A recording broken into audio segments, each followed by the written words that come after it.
Hello, everybody, and welcome back to another episode of Goosebumps Podcast Can Be Murdered. Today, I am joined with two other hosts. I'm joined by an otaku life for me.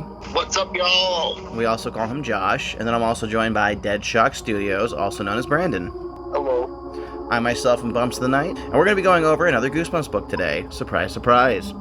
Today, we'll be covering book number 12, Be Careful What You Wish For. It by far is not the best book, but it's definitely not the worst. Not the worst. Not the worst, indeed. Yeah. This book was definitely inspired by, I think it's called Needful Things.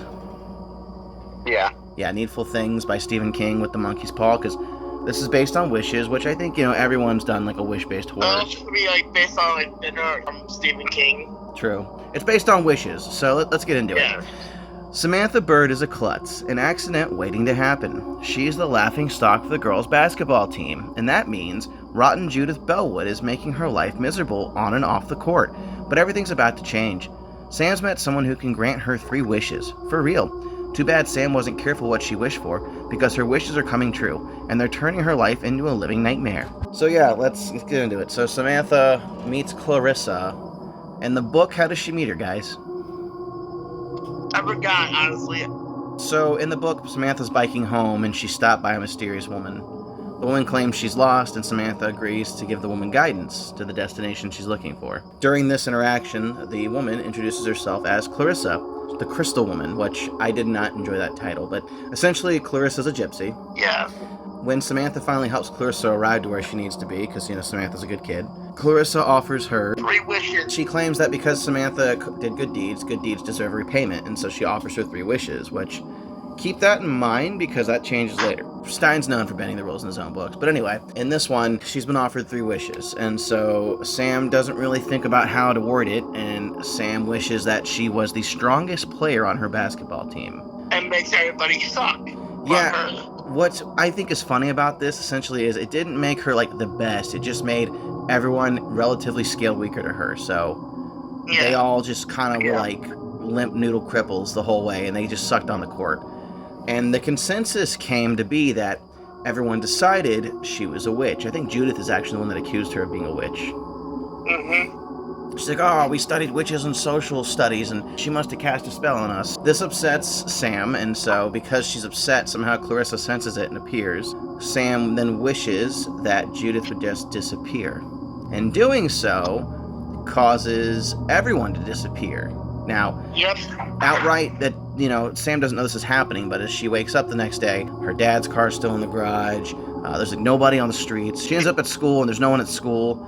And she's kind of getting, visibly upset. So once she's upset, this triggers Clarissa to reappear. And Clarissa's like, well, I couldn't just make one person vanish. I had to make everyone vanish. Which, how is that easier? Yeah, I don't get how that works. Yeah. She's just like, I couldn't kill one person. So, boom, everyone's gone. Which makes me wonder. Sorry. No, go ahead. I killed them all. She was just basically like, oh, I couldn't kill one person. I gotta kill them all. So, who cry about it? Loser. I always wondered what to think about that scene, and that is, so is it just your town that's disappeared, or everyone in the world? You're the only person left, you and Clarissa. I also wonder at this point if instead of making everyone disappear, it might have just been easier. And I don't know how the rules on magic work here, but did she create a duplicate pocket dimension and just place Samantha in that?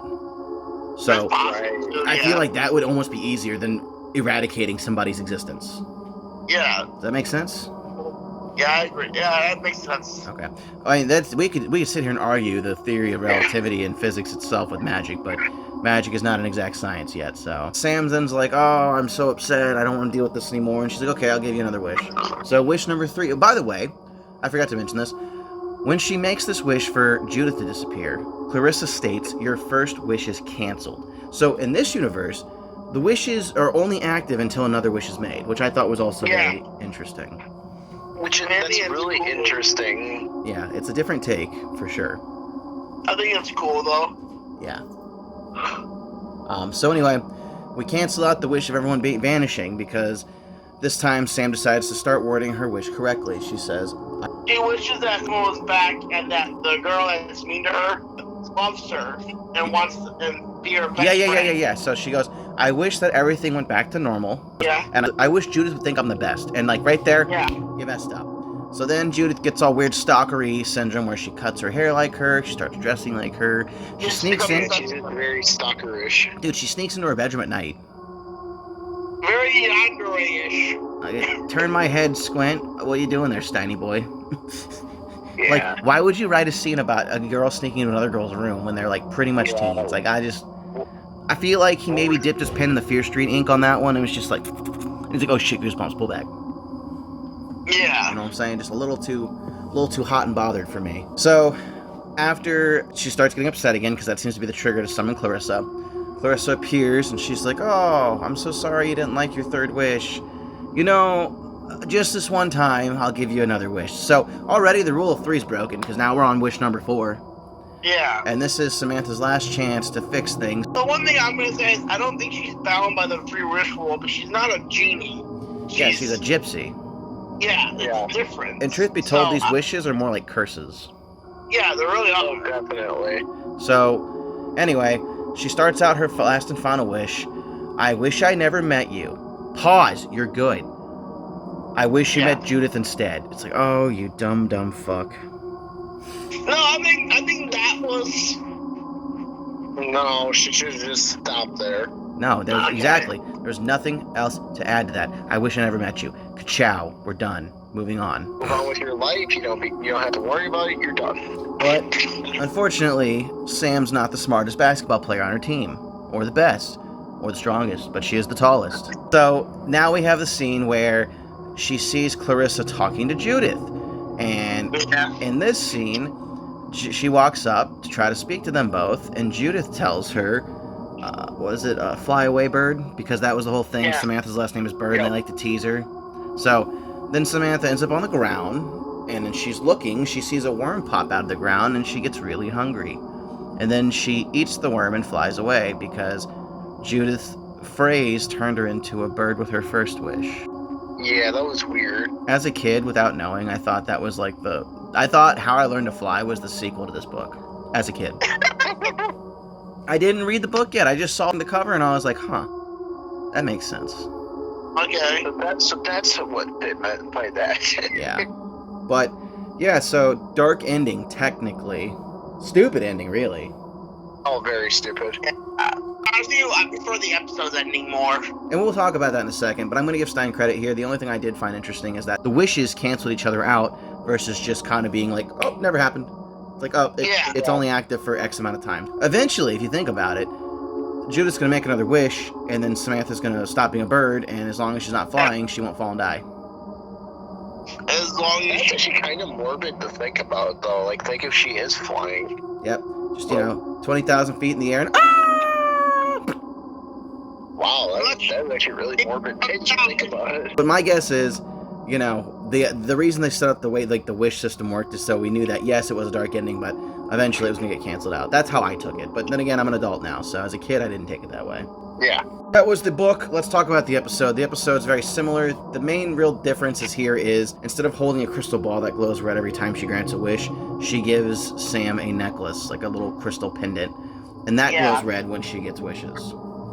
Also, the wish before everyone disappeared, she says, I wish everyone would buzz off and they left her in the flies. Well, yeah, we were going to go in order, but yeah, so essentially, in this one, instead of saying, I'm the strongest basketball player on the team, she wishes she was the best. And very similar, everyone's just acting like they've got polio, mono, or some form of, like, plague, and they're just kind of laying there, I can't stand up, I'm so weak, real rough 90s Canadian acting there. And then, like Josh states, second wish comes along, and she wishes everyone would buzz off because, 90s slang, yo. And everyone turns into flies, which I honestly feel like that was a bad choice, in my opinion. It would have been better off just wishing for the disappearing thing. I wish everyone would just go away. That's all you had to say, and then you literally just have her alone. You don't got to edit these shitty CGI flies in. Or because everyone just get lost, and then that's what happens. Mm-hmm. Either way, we didn't need the flies. Yeah. We did not need flies. That was... I don't know why we did that. Yeah, that was weird. It was a creative choice, but I don't know why. Her last and final wish, once again, was pretty much on the spot. I wish everything went back to normal, and Judith thought I was the greatest, and then that's where we get Stalker Judith. Yeah. Yeah, so... And then, very much like the book, Clarissa bends the rules and gives her a fourth wish, but like Josh said, the ending was different, which Obviously, they had to do a different ending because, again, they're not going to be able to do like a POV bird shot, which I get. I do. Yeah. Judith wishes that everyone would pay attention to her. Everyone would admire me for my beauty, something like that. That's it. And so... And then she gets turned into a statue. Yep, the Monkey Paw rendition of that was she got turned into a statue, which that was a god-awful statue. Yeah, I know. It was. CGI at the 90s finest. Chef's kiss. But yeah, that was Be Careful What You Wish For. Hey, can I ask real quick? Sure. To that? Fun fact, in Watch Mojo's video of top 10, 20 Goosebumps fates worse than death, that is on the list of being turned into a statue. Indeed.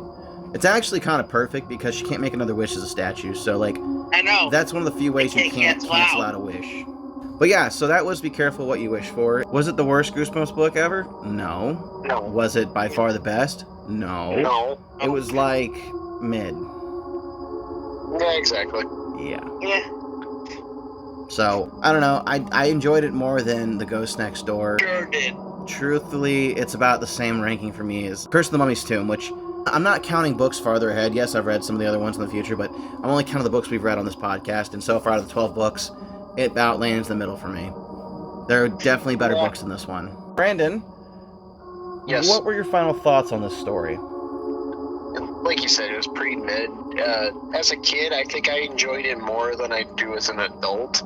I remember as a kid, I thought it was a pretty interesting idea just because I thought, like, the whole idea of, like, you know, like, hexes, like, gypsies and stuff like that was kind of interesting. So I was like, oh, this is kind of cool as a kid. But looking back, it's not, like you said, the worst book ever, but it's kind of slow in the book. It's kind of a slow slog to me.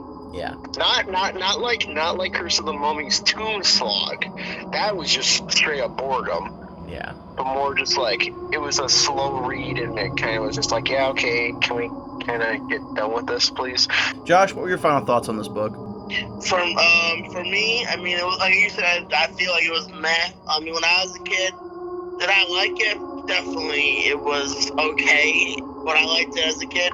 Again, I like Brandon. I thought the idea of how the spells and witches worked were pretty nice. But I do like the tagline, you know, because I grew up hearing all this time. I used to wish for stupid things. Like I said to my mom and dad, yeah, when I was like, "I wish you let me do what I want." My parents would always say, "Be careful what you wish for. You just might get it." Huh.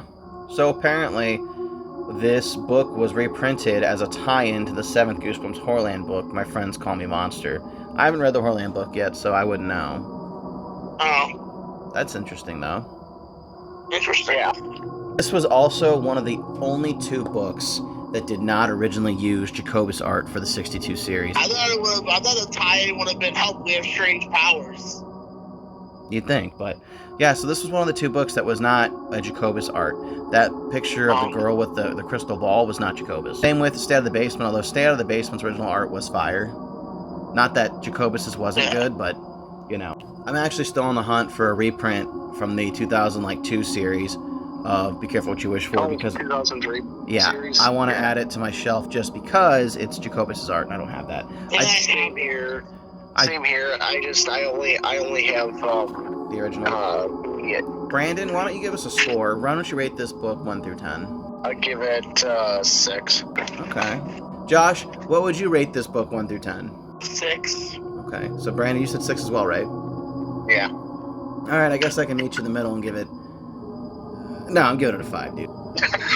That's gonna average out. Yeah, 5.6.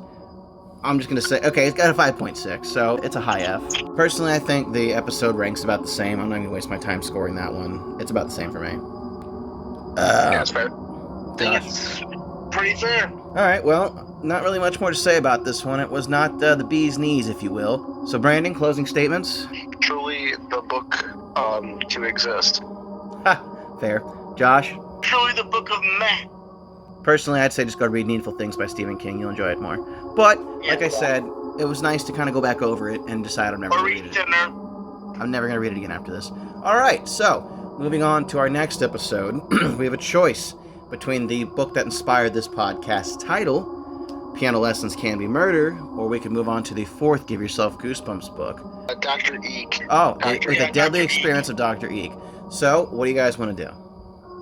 I want to do the piano lessons can be murder. Brandon? I'm going to go with piano lessons can be murder. All right, so we'll review piano lessons can be murder, and then following week we'll do the deadly experiments as Dr. E because we read it as a group. All right. This has been Goosebumps Podcast Can Be Murder. If you enjoyed today's episode, maybe consider hitting that like button, dropping us a comment, and if you haven't done so already, clicking the subscribe button and ringing the bell so you can stay up to date with our weekly uploads. With that being said, we appreciate your viewership, and we'll scare you in the next one.